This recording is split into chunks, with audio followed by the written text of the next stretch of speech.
Plus de 20 ans après l'interdiction de l'amiante en France, où en sommes-nous? Quel état des lieux pour le désamiantage? Et bien pour en parler avec nous, on accueille tout de suite Michel Parigot et Hugo Rosati. Bonjour à vous deux, bonjour messieurs. Alors Michel Parigot, vous êtes fondateur et vice-président de l'Association nationale des victimes de l'amiante et autres polluants. Et puis vous, Hugo Rosati, vous êtes directeur général de DI Environnement, une entreprise de désamiantage. Ma première question, c'est l'amiante est interdit en France depuis 1997. Or depuis, il n'y a pas d'inventaire, il n'y a aucune base de données qui liste les bâtiments amiantés ou encore même une cartographie. Pourquoi Michel Parigot ? Il n'y a pas d'obstacle technique à faire ce genre de choses, on pourrait le faire. Il y a d'ailleurs des obligations, on a une très bonne réglementation. En revanche, évidemment, c'est la mise en œuvre qui ne suit pas complètement. Et la raison pour laquelle les pouvoirs publics, depuis le début, parce que c'est quelque chose qui a été demandé, il y avait d'abord un rapport de Claude Gau en 1998 qui demandait que cet inventaire soit fait, c'est-à-dire qu'on récupère toutes les données et qu'elles soient accessibles, c'est-à-dire qu'on puisse contrôler que les choses ont été faites. Ça a toujours été refusé par les pouvoirs publics, et la raison pour laquelle ça a été refusé, c'est un refus de prendre des responsabilités. Parce que si on ne sait pas, on n'est pas responsable. Si on sait et que c'est pas fait, on est responsable. Alors Hugo Rosati, est-ce que vous savez à peu près combien de chantiers de désamiantage ont été réalisés par votre entreprise depuis sa création? Aujourd'hui, on a réalisé plus de 7000 chantiers en France, et on est à peu près 400 personnes pour faire ça aujourd'hui. Avant d'abord la phase de désamiantage, il y a une phase de repérage de l'amiante. C'est d'ailleurs cette phase qui semble poser le plus de problèmes, toujours en 2019. Pour quelle raison, Michel Parigot ? Il n'y avait pas de profession du tout à l'époque. C'est-à-dire que les entreprises faisant du désamiantage, avec toutes le bémol qu'il faudrait mettre sur la façon dont c'était fait à l'époque, c'est-à-dire qu'il n'y avait pas de réglementation. Et puis, il y avait 2 personnes en France capables de faire du repérage et de la maîtrise d'œuvre amiante. Donc ça explique beaucoup des dérives qu'il y a pu y avoir dans ce domaine, avec notamment des syndics qui créaient des entreprises de repérage d'amiante pour leur propre usage. Mais alors désormais, quelle formation existe pour repérer cette amiante? Est-ce que les formations sont solides?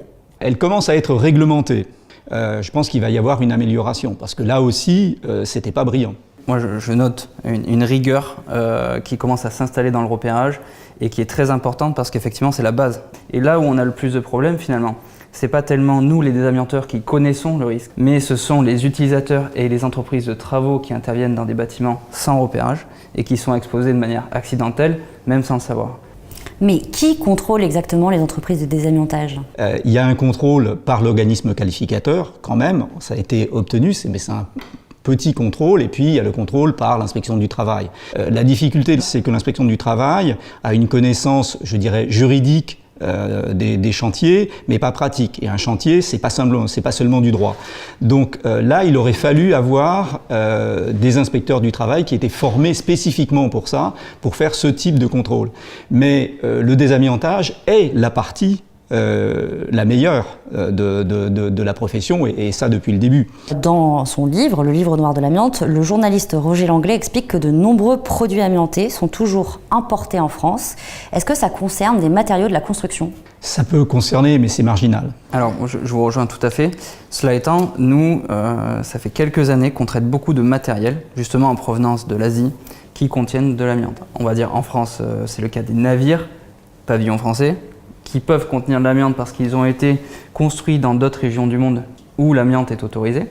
Ça peut être le cas aussi d'engins terrestres. On parle de certaines voitures. Donc moi aussi, je suis d'accord sur le fait qu'on n'a plus tellement la problématique d'application dans le bâtiment. Je suis d'accord aussi sur le fait que ça reste marginal par rapport à l'amiante qui reste dans nos bâtiments. Alors justement, selon une enquête menée en 2016, il y a une grande partie des établissements scolaires publics qui ont été construits avant 1997 qui contiennent donc de l'amiante. Qu'est-ce qu'on attend pour les désamianter, ces bâtiments ? Là, le problème qu'on a, c'est vraiment celui des DTA, c'est le repérage et aussi un certain nombre de mesures de sécurité qui doivent être prises dans les bâtiments. Mais je pense que là, le problème serait résolu si on avait la transparence, c'est-à-dire l'obligation de rendre publiques ces choses.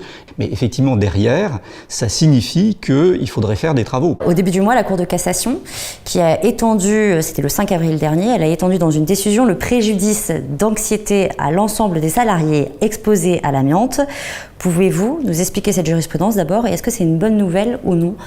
Alors c'est compliqué parce que le message qui est arrivé de la Cour de cassation, c'est qu'effectivement toute personne exposée à l'amiante pourra faire valoir son préjudice d'anxiété. Ce n'est pas du tout la réalité. Si on dit c'est ouvert à tout le monde, c'est pas vrai.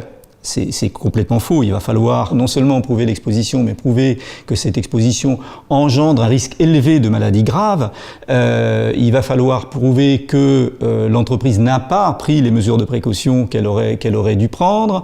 Il va falloir ensuite prouver son anxiété. C'est tout un programme. Que faut-il faire selon vous, justement, je vous pose la question à tous les deux, pour arrêter ce fléau de l'amiante? Accentuer sur le repérage lorsque des travaux sont réalisés. Et puis, je pense qu'il faut aller au-delà de la problématique amiante et regarder quels sont les polluants qui existent aujourd'hui et qui n'ont pas le même statut que l'amiante en termes de précaution.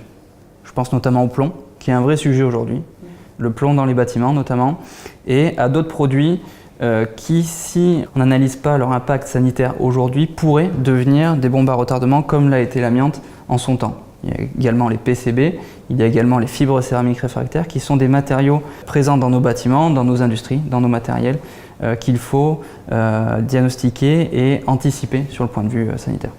Ugo Rosati, merci. Michel Parigot, merci. Merci à vous deux de vous être déplacés ici jusqu'à nos studios.